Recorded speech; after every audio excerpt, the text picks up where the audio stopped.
ഈ ഒരു സിനിമയ്ക്ക് വേണ്ടി സർജറി ചെയ്യേണ്ടി വന്നു അല്ലെ? അങ്ങനെ അതെ, അത് ചെയ്തെന്ന് വെച്ചാല് എന്റെ ജീവിതത്തിൽ ഏറ്റവും വലിയൊരു ചതി, സിനിമാ ലോകത്ത് വന്നതിൽ ഏറ്റവും വലിയൊരു ചതി എന്ന് പറയാം.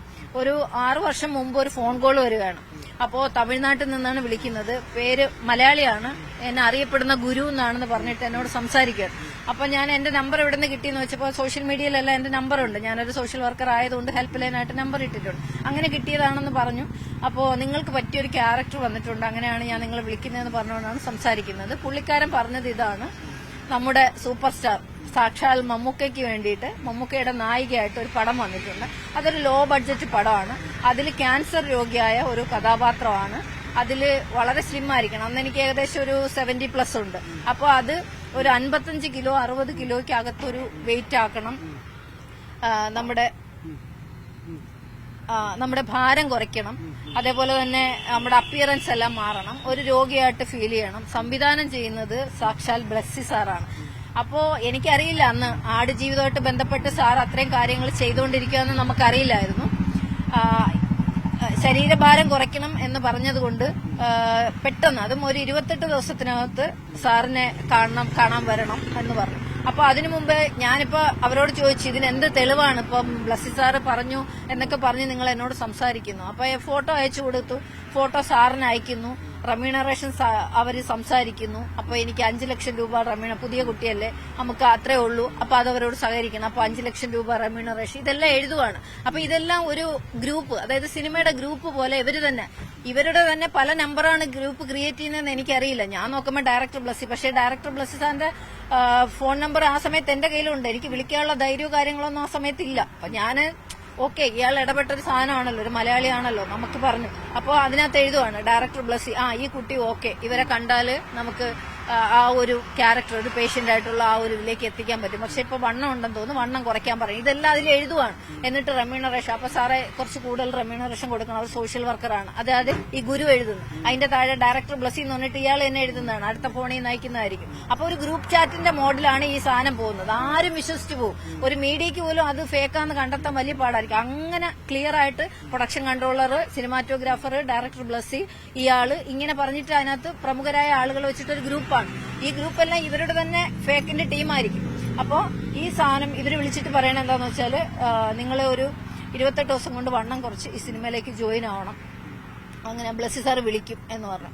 അപ്പോ ഞാൻ അവരുടെ അടുത്ത് ഇങ്ങനെ ആ പുള്ളിക്കാരനോട് പറഞ്ഞു, അപ്പൊ അങ്ങനെയാണെങ്കിൽ ഒരു സർജറിയെ പെട്ടെന്ന് ചെയ്താൽ ചിലപ്പോൾ ഓക്കെ ആയിരിക്കും. ഓക്കെ എന്താന്ന് വെച്ചാൽ സോണിയുടെ ഇഷ്ടം പോലെ ചെയ്തോന്നു. ഞാൻ ഈ ഒരു മമ്മൂക്കയുടെ ഒരു അത്രയും ആരാധനയുള്ള ഒരു നടനാണ്. അതിലൊരു മരിച്ചു പോകുന്നൊരു ഭാര്യയുടെ കഥാപാത്രമാണ്. അപ്പൊ അങ്ങനെ നമ്മൾ സ്വപ്നം കാണുവാണല്ലോ, സിനിമയാണല്ലോ. അപ്പം ഓക്കെ, ചിലപ്പോൾ അത് കിട്ടുന്നതായിരിക്കാം. നമ്മള് ആകാശത്തോളം കൊതിച്ചു. വീട്ടിലെല്ലാം പറഞ്ഞു, അച്ഛനും അമ്മയടുത്ത് പറഞ്ഞു, കുട്ടികളോട് പറഞ്ഞു. അപ്പൊ അവരെല്ലാം ഇങ്ങനെ കളിയാക്കും, മമ്മൂക്കയുടെ നായിക എന്ന് പറഞ്ഞിട്ട് കളിയാക്കുകയാണ്.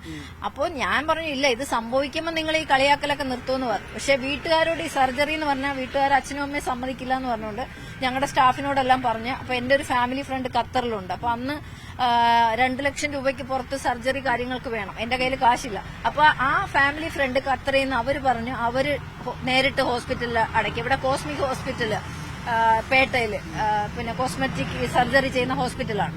അപ്പോ ട്രിവാൻഡ്രത്ത് തന്നെയാണ് ഈ സർജറി ചെയ്തത്. അപ്പോ ബ്രസ്റ്റ്, വയറ് ഇതെല്ലാം ചെയ്തു 3 വലിയ സർജറി ചെയ്യേണ്ടി വന്നു. ഈ 3 വലിയ സർജറിയും ചെയ്തു. ഞാനിങ്ങനെ വീട്ടിൽ വന്ന് റെസ്റ്റ് ചെയ്യാണ്. അപ്പൊ ഇപ്പൊ അവരെ കോള് വരും, അവര് വിളിക്കും, നമുക്ക് സ്വാഭാവികമായിട്ട് അടുത്ത സിനിമയിലേക്ക് അവസരം കിട്ടി അഭിനയിക്കാം, അങ്ങനത്തെ ഒരു ഇതിലേക്ക് നിൽക്കുവാണ്. ഈ സമയം എന്താന്ന് വെച്ചാല് ഒരാഴ്ച കഴിഞ്ഞു, 2 ആഴ്ച കഴിഞ്ഞു, 3 ആഴ്ച കഴിഞ്ഞു, മെസ്സേജ് ഇടുമ്പോൾ ഓക്കെ നിങ്ങൾ റെസ്റ്റ് എടുത്തിട്ട് പറയുമെന്ന് പറയും. അപ്പൊ എന്റെ കൂടെ ആ സമയത്ത് എന്റെ 2 സ്റ്റാഫ് ഉണ്ടായിരുന്നു. അപ്പൊ ഞാൻ സിനിമയ്ക്ക് വേണ്ടി സർജറി ചെയ്തിട്ട് ഈ വേദന സഹിക്കാൻ പറ്റാതെ കരയുമ്പോൾ ഇവരാരും എന്നെ പിടിച്ചു പോലും എഴുന്നേൽപ്പിക്കൂല. അവര് പറയണെന്താന്ന് വെച്ചാൽ സിനിമയ്ക്ക് വേണ്ടി, അസുഖം വന്നതല്ലല്ലോ, സിനിമയ്ക്ക് വേണ്ടി ശരീരം കീറി മുറിച്ചെങ്കിൽ പതിയെ എഴുന്നേറ്റാൽ മതി എന്ന് പറഞ്ഞിട്ട് ഒരു കയറ് വരെ കെട്ടിത്തന്നു കട്ടില്, തനിയെ എഴുന്നേക്കാൻ വേണ്ടി. എന്നെ ഒന്നും പറയാത്തൊരു കൂടെ നിൽക്കുന്ന ഒരു സ്റ്റാഫ് ഉണ്ടായിരുന്നു, മോളേന്ന് വിളിക്കുന്ന ആള്. അവര് പോലും ദേഷ്യപ്പെടേണ്ട, കാരണം എന്റെ വേദന ആ രീതിയിലായിരുന്നു. അവർക്കൊക്കെ സങ്കടം കൊണ്ടുള്ള ദേഷ്യമായിരുന്നു. അപ്പൊ എന്റെ സ്റ്റാഫ് എല്ലാം എന്നോട് വളരെ ക്രൂരമായിട്ട് ആ സമയത്ത് ഇടപെട്ടു. കാരണം അനുഭവിച്ചോ എന്നുള്ളതിൽ വീട്ടുകാരോട് പറയാൻ പറ്റില്ല. ഞാൻ ട്രിവാൻഡ്രത്ത് തന്നെയായിരുന്നു. അമ്മയോട് പറഞ്ഞ് വയറ്റിലൊരു ചെറിയ മുഴയാണ്, അതാണ് സർജറി ചെയ്തതെന്ന്. ഇപ്പൊ ഈ വീഡിയോയിൽ പറയുമ്പോഴായിരിക്കും ഇത്രയും കാര്യമായിട്ട് എല്ലാവരും അറിയാം. അപ്പൊ അത്ര നമുക്ക് ഉൾക്കൊള്ളാൻ പറ്റുന്നതിന്റെ അതിനേക്കാൾ വേദനയിലാണ് ആ സമയം കടന്നുപോയത്. അപ്പൊ ഞാൻ വയറെല്ലാന്ന് പറയുന്നത് നമ്മളെ സിസേറിയന്റെ ഒക്കെ ഡബിൾ പെയിൻ ആണ്, അത്രയും വേദന. വയറ് ഈ സൈഡ് തൊട്ട് ഈ സൈഡ് വരെ വലിയ സർജറിയാണ് ചെയ്തത്. അതേപോലെ ബ്രസ്റ്റ്. അപ്പൊ ഇതാ നമ്മൾ വിചാരിക്കുന്ന ശരീരമെല്ലാം നമ്മൾക്ക് ആ രീതിയിൽ സ്ലിമ്മായി കിട്ടും. നമുക്ക് മമ്മൂക്കയുടെ കൂടെ സിനിമ, അതും ബ്ലസ്സി സാറിനൊപ്പം ഒരു സിനിമ എന്നുള്ളൊരു ഇതിലാണ് ഈ സർജറി ചെയ്യുന്നത്. ചെയ്ത് കഴിഞ്ഞതിന് ശേഷം ഈ മുറിവ് ഉണങ്ങി വന്നപ്പോ ഞാൻ അയാളെ വിളിച്ചപ്പോഴാണ് അയാള് പറഞ്ഞു അയാളൊരു ഗൾഫ് പ്രോഗ്രാമിന് വേണ്ടി പിന്നെ US എന്തോ പോവുകയാണ്. അപ്പൊ കുറച്ചാള് ഫോണ് കിട്ടത്തില്ല. അപ്പോ വന്ന ഉടനെ ഒരു 2 ആഴ്ചത്തെ ഇതിനാ പോകുന്ന ഷോയ്ക്ക് എന്തോ പോകുന്നു. തിരിച്ചു വന്ന ഉടനെ ഞാൻ നമുക്ക് പോയി സാറിനെ കാണാമെന്ന്. അപ്പോഴ് ബ്ലസ്സി സാറിന്റെ കാറാണ് അയാൾ ഉപയോഗിക്കുന്നതെന്നും അയാൾ ബ്ലസ്സി സാറിന്റെ വീട്ടിനടുത്താണ് ഉള്ളതെന്നും സാറ് അയാളുമായിട്ട് ചങ്കാണെന്നും ഒക്കെ പറയുന്നുണ്ട്. അപ്പൊ എല്ലാം ഈ ചാറ്റുകളും ഒക്കെ വരുന്നതുകൊണ്ട് ഞാൻ അതിൽ വിശ്വസിച്ച് ഇങ്ങനെ ഇരിക്കുവാണ്. ഒരു എന്താ പറയുക, ആ ഒരു ലെവലിൽ ഇങ്ങനെ നമ്മൾ കാത്തിരിക്കുക. ഒരു ദിവസം ഇത് ഫേക്കാണെന്ന് മനസ്സിലാവാൻ കുറച്ച് നാൾ കഴിഞ്ഞു. ആ സമയത്ത് ഞാൻ ഒരു പ്രമുഖ സംവിധാനം, ഒരു ദേശീയ അവാർഡ് വാങ്ങിയ ഒരു ഡയറക്ടറെ മീറ്റ് ചെയ്യാണ് ഈ IFFK. അപ്പൊ അദ്ദേഹത്തോട് ഞാനിങ്ങനെ എന്റെ ഈ ഒരു കാര്യം പറഞ്ഞപ്പോ എനിക്കിങ്ങനെ ഒരു അബദ്ധം പറ്റി. അതൊരു വലിയ ജീവിതം വെച്ചിട്ടുള്ള ഒരു കളി ഞാൻ കളിച്ചു മമ്മൂക്കയുടെ സിനിമയാന്ന് പറഞ്ഞപ്പോ അദ്ദേഹം പറഞ്ഞു ഞാനിപ്പം ബ്ലസ്സി സാറിനെ വിളിക്കാം, ഒരു കാര്യം ചെയ്യാം എന്ന് പറഞ്ഞിട്ട് സാറ് സ്പീക്കറിലിട്ട് ഞാൻ അടുത്തുണ്ട്. ബ്ലസ്സി സാറിനെ വിളിക്കുക. ബ്ലസ്സി സാറിനെ വിളിക്കുമ്പോൾ സാറ് ഇത് കേൾക്കുന്നെങ്കിൽ സാറിനിപ്പോ ആ കോള് എന്ന് സാർ ഓർക്കുന്നുണ്ടാവും. സാറിനെ വിളിച്ചിട്ട് ചോദിച്ചു, സാർ ഇങ്ങനെ ഇപ്പം മമ്മൂക്കയെ വെച്ച് ഏതെങ്കിലും പ്രോജക്റ്റ് റൺ ആവുന്നുണ്ടോ എന്ന് ചോദിച്ചു. അയ്യോ ഇല്ലില്ല, ഞാൻ മറ്റേ സിനിമയുടെ പുറകിലല്ലേ, അപ്പൊ ഒരിക്കലും ഇനിയിപ്പോ ഉടനെ നിന്നും മമ്മൂക്കയുടെ സിനിമയെ വേറെ ഒന്നിനെ കുറിച്ച് ഞാൻ ആലോചിക്കുന്നില്ല എന്ന് പറഞ്ഞു.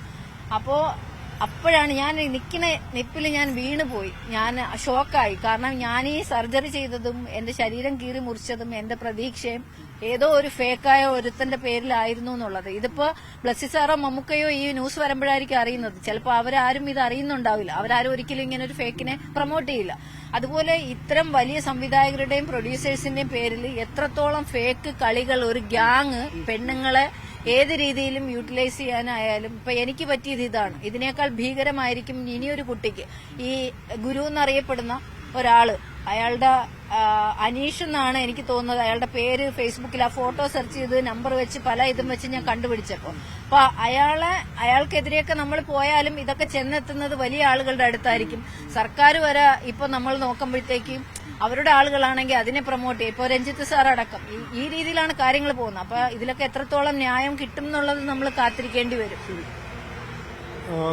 ജസ്റ്റിസ് ഹേമ പറഞ്ഞതുപോലെ വെട്ടിത്തിളങ്ങുന്നതെല്ലാം നക്ഷത്രങ്ങളല്ല. നമുക്ക് ഉപ്പ് കണ്ടാൽ പഞ്ചസാര പോലെ തോന്നും.